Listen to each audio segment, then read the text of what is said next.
say Hello Kitty. Who loves you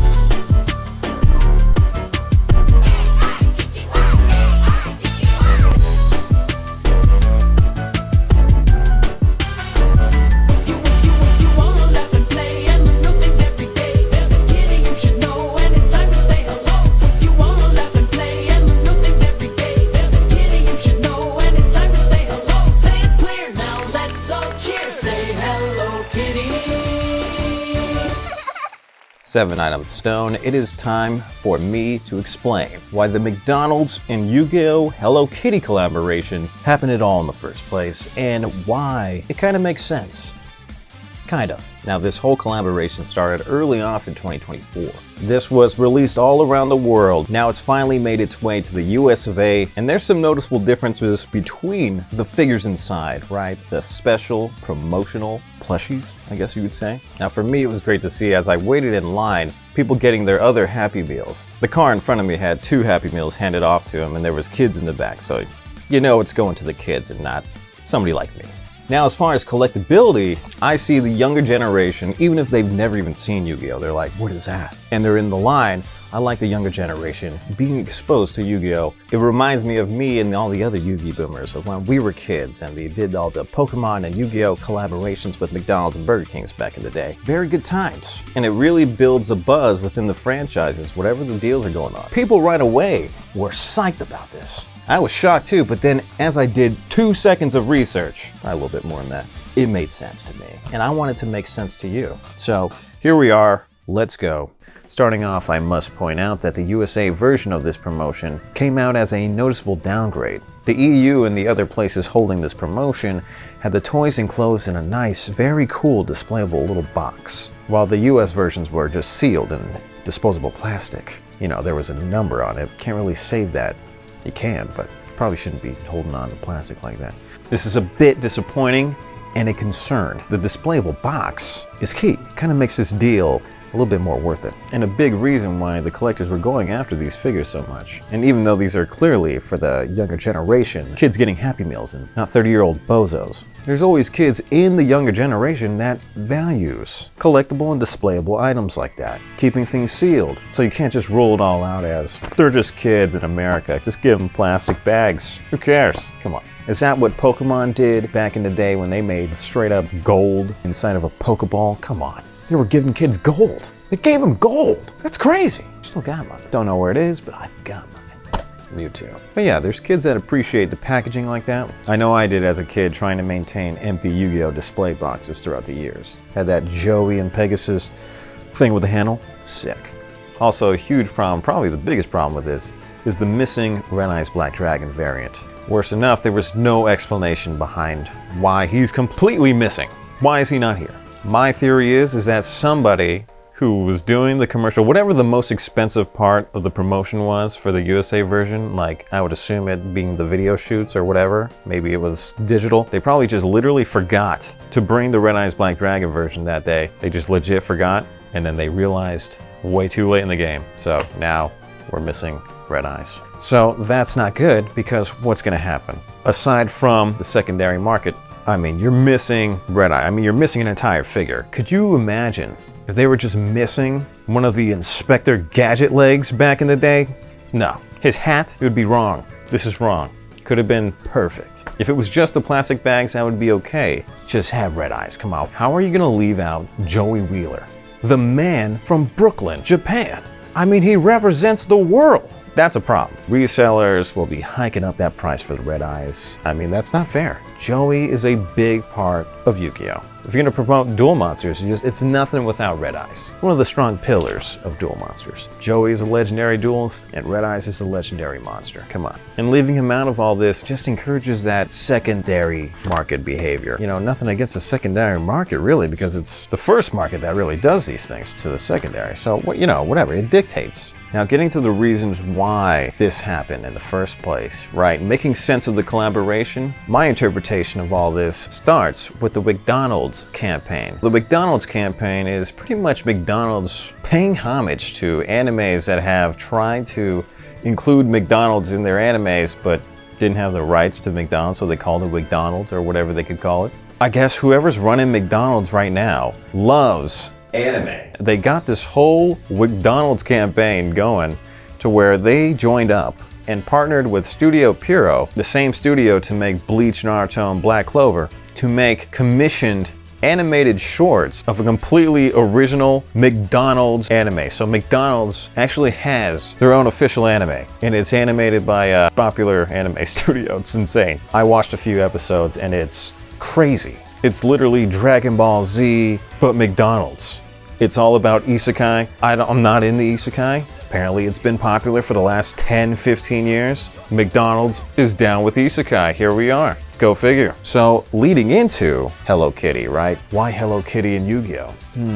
Having Hello Kitty as one of Japan's most famed intellectual properties. Hello Kitty celebrating its 50th anniversary, it kind of goes well with Yu-Gi-Oh celebrating its 25th as far as the trading card game, which the trading card game having its 25th anniversary celebration is not just the card game itself, actually, it's the card game as most know it, right? Actually, it's Yu-Gi-Oh as most know it entirely. That includes the anime that had a direct connection to what happened in the actual card game. Up until when Vrains ended and there was no more Master Rule anime that followed our standard formats. But starting out, it was all about what's up with the Yu-Gi-Oh anime. What are the cards from that? Here we have the 25th anniversary, with Yu-Gi-Oh showing itself as another strong property as well. Kazuki Takahashi actually created a huge beast, as did the founders of Sanrio and the artists that created Hello Kitty and her friends. 1974, Hello Kitty was born, created by the original artist Yuko Shimizu. Hello Kitty started out purely as a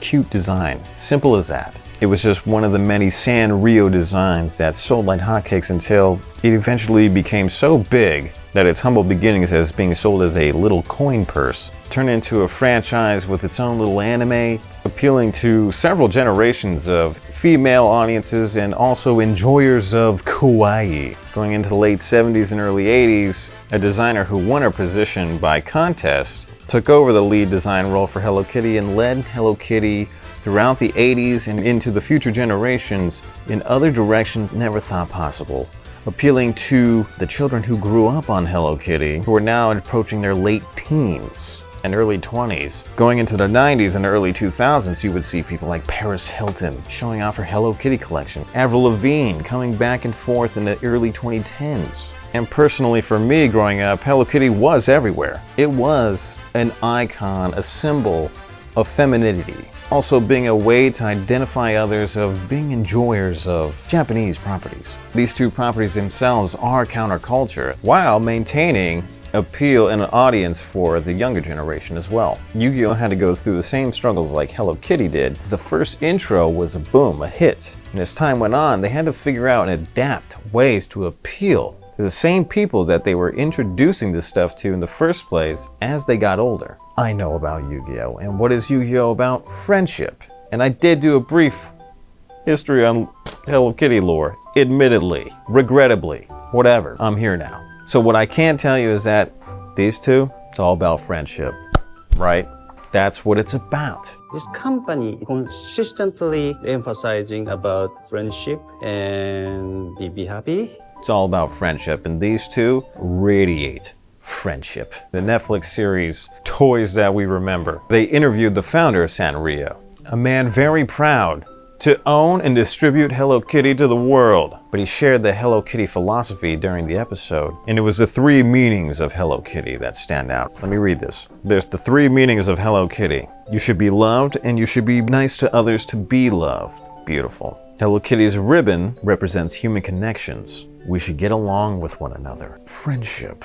That's like episode 1 stuff. Friendship symbol, you know? I should draw that on my hand. And the last one of her having no mouth is the 3rd meaning. And it's kind of cool. It's kind of fire too. So the meaning of having no mouth is that we have to express with our actions, not just by our words. Which you could say is also a Yu-Gi-Oh thing.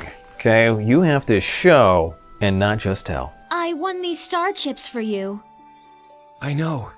Thank you so much. Sure thing. I'll never forget what you did for me, 𝗕𝗏. You overcame your fears for me. And you've given me the courage to deal with mine. I will duel again, and hopefully the consequences won't be as bad as I fear. So take them already. You're making me blush. Thanks, you're the best. So altogether, honestly, I'd have to say a full review of this whole campaign by McDonald's, Hello Kitty, Sanrio, McDonald's. I gotta say that it's really cute. It's sweet. It's kawaii. Seriously though, I was going through the QR code game that you can scan on the figures in each box, and it made me realize that this is perfect for anyone to enjoy with their little ones. Any older Yu-Gi-Oh fans that have younger kids will have a great time going through the fun little animations McDonald's made for this. The game reveals each character's superpowers after the Yu-Gi-Oh and Hello Kitty universe collide. There's references that only true Yu-Gi-Oh! Duel Monsters fans will know when playing, so it'll be a lot of fun explaining what it all means to their little ones. And that's a great shareable experience that this campaign really should be about. And I didn't realize that I would appreciate so much, so for the families out there, that's sweet. This is sweet. Yu-Gi-Oh! Is about friendship, and I think friendship is very important to teach to your kids. Okay, about who to be friends with, about who not to be friends with, what it means to be friends, like what a true friend really is. And I think Yu-Gi-Oh! And Hello Kitty are great demonstrations from Japan that made Americans think they were cool. And even if you don't have friends, like me, you could still be friendly, right? There you go. See, Yu-Gi-Oh! Brings it all together. Now let's see which character that I got, and let's have a little food review, right? Let's do it. I've got my chicken nuggies, and I've got my my apple juice. It wasn't really in there. Okay. But what do I have? What did I get? Oh yeah, that's what I'm talking about. That's why the guy was taking so long to bring it to me. He wanted to get me the Dark Magician, the best one. Aside from Time Wizard, and Blue Eyes, and 𝗕𝗄𝗃. These are all pretty cool. They're goofy, but cool. Tangy barbecue, dude. All right, let's see how this is. I have not ate chicken nuggets from McDonald's in ever. Oh my God, how great. It's like school food.